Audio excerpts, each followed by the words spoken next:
41. Now it happened at the end of 2 full years that Pharaoh had a dream, and behold, he was standing by the Nile. And lo, from the Nile there came up 7 cows, sleek and fat, and they grazed in the marsh grass.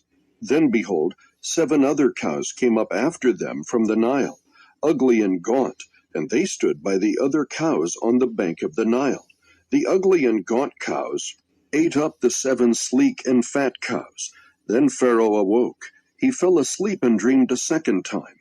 And behold, 7 ears of grain came up on a single stalk, plump and good. Then behold, 7 ears, thin and scorched by the east wind, sprouted up after them. The thin ears swallowed up the 7 plump and full ears. Then Pharaoh awoke, and behold, it was a dream. Now in the morning his spirit was troubled, so he sent and called for all the magicians of Egypt and all its wise men. And Pharaoh told them his dreams, but there was no one who could interpret them to Pharaoh. Then the chief cupbearer spoke to Pharaoh, saying, I would make mention today of my own offenses. Pharaoh was furious with his servants, and he put me in confinement in the house of the captain of the bodyguard, both me and the chief baker. We had a dream on the same night, he and I. Each of us dreamed according to the interpretation of his own dream.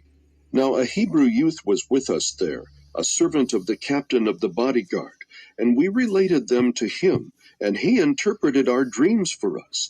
To each one he interpreted according to his own dream. And just as he interpreted for us, so it happened. He restored me in my office, but he hanged him. Then Pharaoh sent and called for Joseph, and they hurriedly brought him out of the dungeon. And when he had shaved himself and changed his clothes, he came to Pharaoh. Pharaoh said to Joseph, I have had a dream, but no one can interpret it. And I have heard it said about you, that when you hear a dream, you can interpret it. Joseph then answered Pharaoh, saying, It is not in me. God will give Pharaoh a favorable answer. So Pharaoh spoke to Joseph. In my dream, behold, I was standing on the bank of the Nile, and behold, 7 cows, fat and sleek, came up out of the Nile, and they grazed in the marsh grass.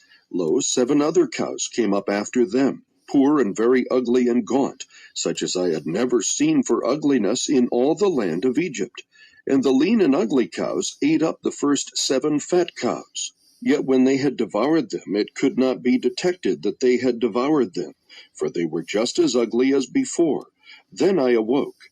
I saw also in my dream, and behold, 7 ears, full and good, came up on a single stalk. And lo, 7 ears, withered, thin, and scorched by the east wind, sprouted up after them. And the thin ears swallowed the 7 good ears. Then I told it to the magicians, but there was no one who could explain it to me. Now Joseph said to Pharaoh, Pharaoh's dreams are one and the same. God has told to Pharaoh what he is about to do. The 7 good cows are 7 years, and the 7 good ears are 7 years. The dreams are one and the same.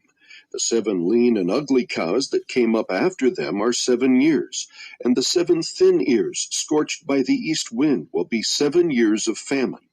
It is as I have spoken to Pharaoh. God has shown to Pharaoh what he is about to do. Behold, 7 years of great abundance are coming in all the land of Egypt, and after them 7 years of famine will come, and all the abundance will be forgotten in the land of Egypt, and the famine will ravage the land. So the abundance will be unknown in the land because of that subsequent famine, for it will be very severe. Now as for the repeating of the dream to Pharaoh twice, it means that the matter is determined by God, and God will quickly bring it about. Now let Pharaoh look for a man discerning and wise, and set him over the land of Egypt. Let Pharaoh take action to appoint overseers in charge of the land, and let him exact 1/5 of the produce of the land of Egypt in the 7 years of abundance. Then let them gather all the food of these good years that are coming, and store up the grain for food in the cities under Pharaoh's authority, and let them guard it. Let the food become as a reserve for the land for the 7 years of famine which will occur in the land of Egypt, so that the land will not perish during the famine. Now the proposal seemed good to Pharaoh and to all his servants. Then Pharaoh said to his servants, Can we find a man like this in whom is a divine spirit? So Pharaoh said to Joseph, "Since God has informed you of all this, there is no one so discerning and wise as you are. You shall be over my house, and according to your command, all my people shall do homage. Only in the throne I will be greater than you." Pharaoh said to Joseph, "See, I have set you over all the land of Egypt." Then Pharaoh took off his signet ring from his hand and put it on Joseph's hand, and clothed him in garments of fine linen, and put the gold necklace around his neck. He had him ride in his second chariot, and they proclaimed before him, "Bow the knee," and he set him over all the land of Egypt. Moreover, Pharaoh said to Joseph, "Though I am Pharaoh, yet without your permission no one shall raise his hand or foot in all the land of Egypt." Then Pharaoh named Joseph Zephanath-paneah, and he gave him Asenath, the daughter of Potiphar, a priest of On, as his wife. And Joseph went forth over the land of Egypt. Now Joseph was 30 years old when he stood before Pharaoh, king of Egypt. And Joseph went out from the presence of Pharaoh, and went through all the land of Egypt. During the 7 years of plenty the land brought forth abundantly. So he gathered all the food of these 7 years, which occurred in the land of Egypt, and placed the food in the cities.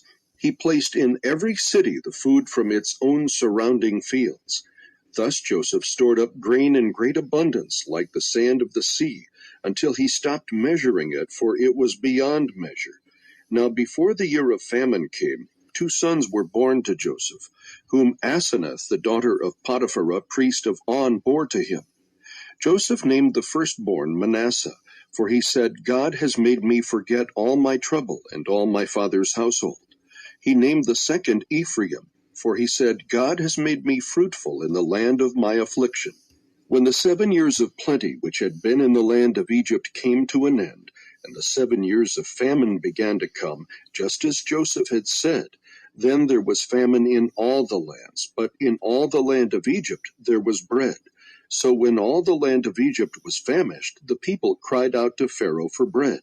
And Pharaoh said to all the Egyptians, "Go to Joseph, whatever he says to you, you shall do."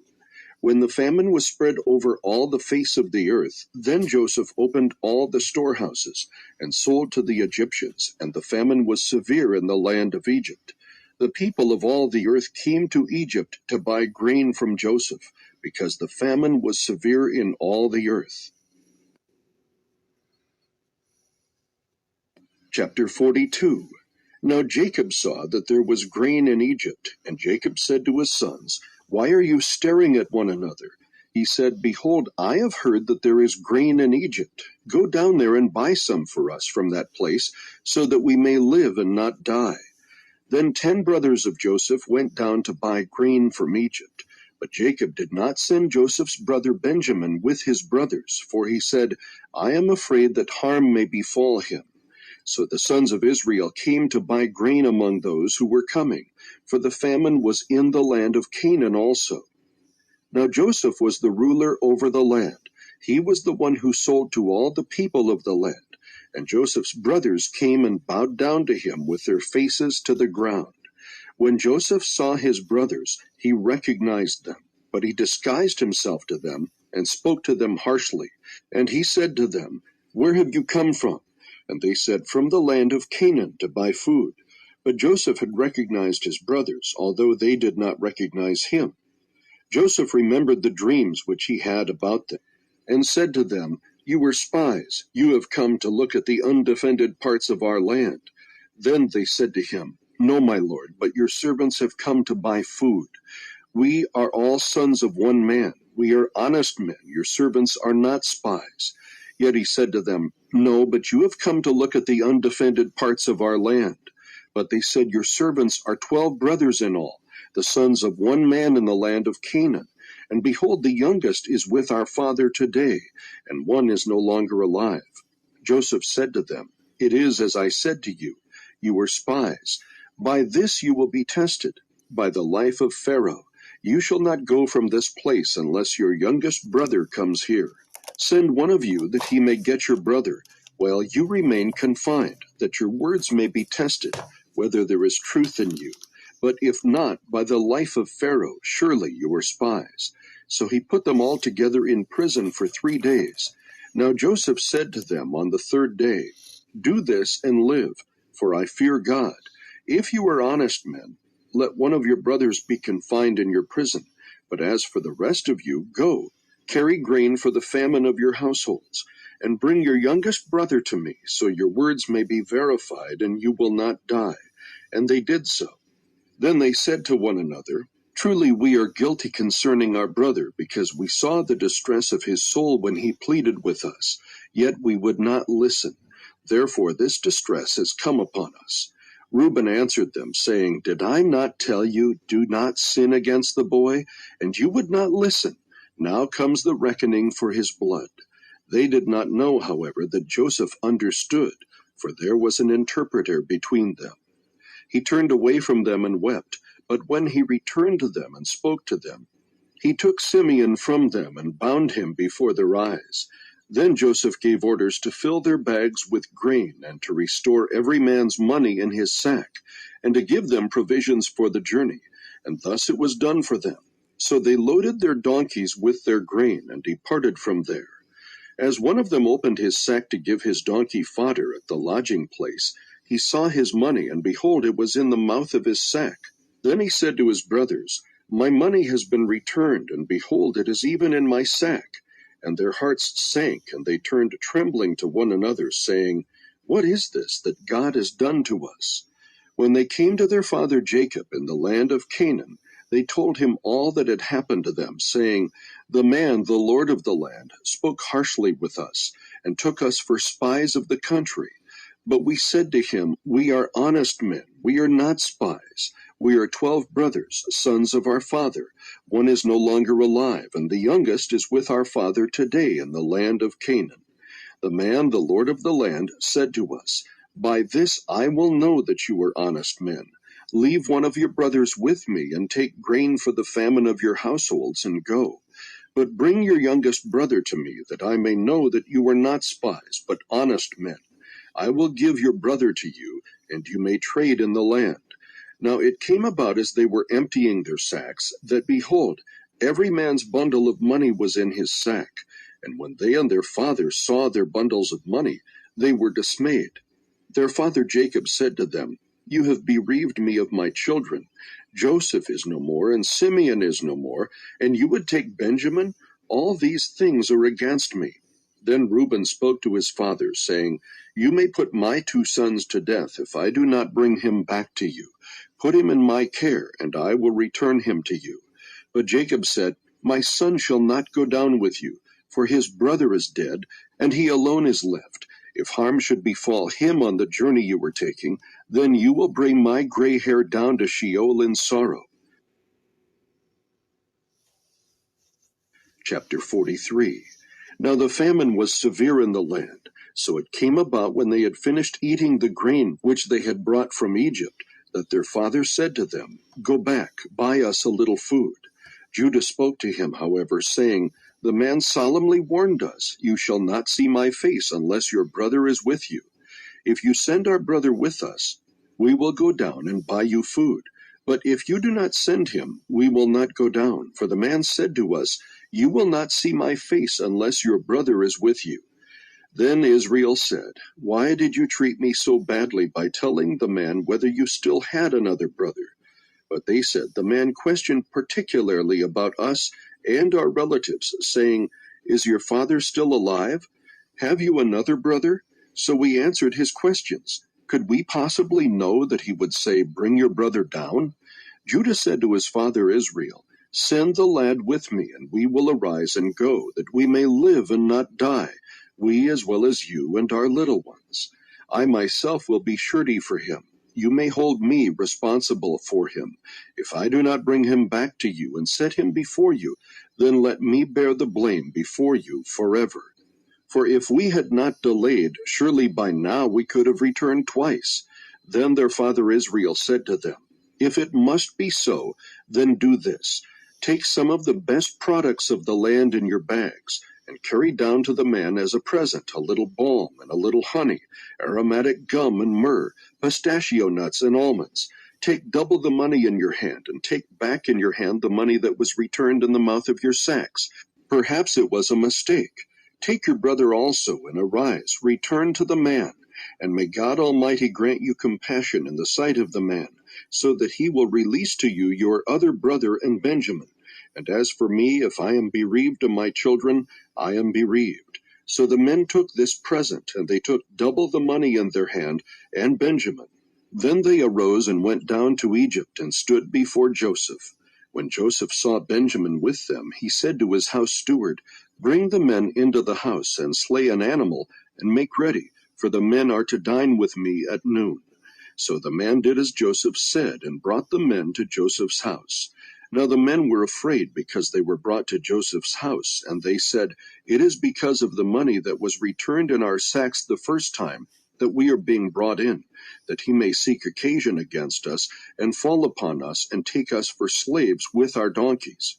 So they came near to Joseph's house steward, and spoke to him at the entrance of the house, and said, O my lord, we indeed came down the first time to buy food. And it came about, when we came to the lodging place, that we opened our sacks, and behold, each man's money was in the mouth of his sack, our money in full. So we have brought it back in our hand. We have also brought down other money in our hand to buy food. We do not know who put our money in our sacks. He said, Be at ease, do not be afraid. Your God and the God of your father has given you treasure in your sacks. I had your money. Then he brought Simeon out to them. Then the man brought the men into Joseph's house, and gave them water, and they washed their feet, and he gave their donkeys fodder. So they prepared the present for Joseph's coming at noon, for they had heard that they were to eat a meal there. When Joseph came home, they brought into the house to him the present which was in their hand, and bowed to the ground before him. Then he asked them about their welfare, and said, Is your old father well, of whom you spoke? Is he still alive? They said, Your servant our father is well. He is still alive. They bowed down in homage. As he lifted his eyes and saw his brother Benjamin, his mother's son, he said, Is this your youngest brother, of whom you spoke to me? And he said, May God be gracious to you, my son. Joseph hurried out, for he was deeply stirred over his brother, and he sought a place to weep, and he entered his chamber and wept there. Then he washed his face and came out, and he controlled himself and said, Serve the meal. So they served him by himself, and them by themselves, and the Egyptians who ate with him by themselves, because the Egyptians could not eat bread with the Hebrews, for that is loathsome to the Egyptians. Now they were seated before him, the firstborn according to his birthright, and the youngest according to his youth. And the men looked at one another in astonishment. He took portions to them from his own table, but Benjamin's portion was 5 times as much as any of theirs. So they feasted and drank freely with him. Chapter 44. Then he commanded his house stewards, saying, Fill the men's sacks with food, as much as they can carry, and put each man's money in the mouth of his sack. Put my cup, the silver cup, in the mouth of the sack of the youngest, and his money for the grain. And he did as Joseph had told him. As soon as it was light, the men were sent away, they with their donkeys. They had just gone out of the city, and were not far off, when Joseph said to his house steward, Up, follow the men, and when you overtake them, say to them, Why have you repaid evil for good? Is not this the one from which my Lord drinks, and which he indeed uses for divination? You have done wrong in doing this. So he overtook them, and spoke these words to them. They said to him, Why does my Lord speak such words as these? Far be it from your servants to do such a thing. Behold, the money which we found in the mouth of our sacks we have brought back to you from the land of Canaan. How then could we steal silver or gold from your Lord's house? With whomever of your servants it is found, let him die, and we also will be my Lord's slaves. So he said, Now let it also be according to your words. He with whom it is found shall be my slave, and the rest of you shall be innocent. Then they hurried, each man lowered his sack to the ground, and each man opened his sack. He searched, beginning with the oldest and ending with the youngest, and the cup was found in Benjamin's sack.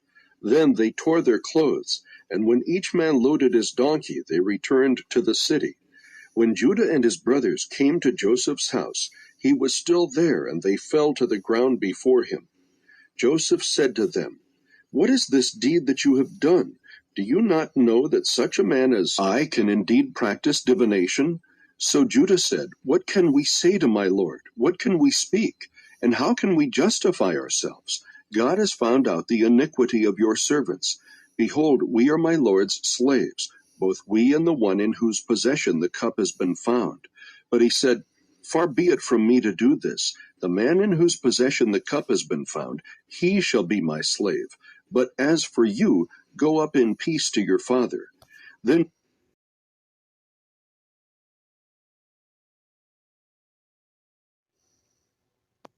Solomon awoke, and behold, it was a dream. And he came to Jerusalem, and stood before the ark of the covenant of the Lord, and offered burnt offerings, and made peace offerings, and made a feast for all his servants. Then 2 women who were harlots came to the king, and stood before him. The one woman said, O my lord, this woman and I live in the same house, and I gave birth to a child while she was in the house. It happened on the 3rd day after I gave birth, that this woman also gave birth to a child, and we were together. There was no stranger with us in the house, only the 2 of us in the house. This woman's son died in the night because she lay on it. So she arose in the middle of the night, and took my son from beside me while your maidservant slept, and laid him in her bosom, and laid her dead son in my bosom. When I arose in the morning to nurse my son, behold, he was dead. But when I looked at him carefully in the morning, behold, he was not my son, whom I had borne. Then the other woman said, No, for the living one is my son, and the dead one is your son. But the first woman said, No, for the dead one is your son, and the living one is my son. Thus they spoke before the king. Then the king said, The one says, This is my son who is living, and your son is the dead one. And the other says, No, for your son is the dead one, and my son is the living one. The king said, Get me a sword. So they brought a sword before the king. The king said, Divide the living child in 2, and give half to the one and half to the other. Then the woman whose child was the living one spoke to the king, for she was deeply stirred over her son, and said, O my lord, give her the living child, and by no means kill him. But the other said, He shall be neither mine nor yours. Divide him. Then the king said, Give the first woman the living child, and by no means kill him. She is his mother. When all Israel heard of the judgment which the king had handed down, they feared the king, for they saw that the wisdom of God was in him to administer justice. Chapter 4. Now King Solomon was king over all Israel.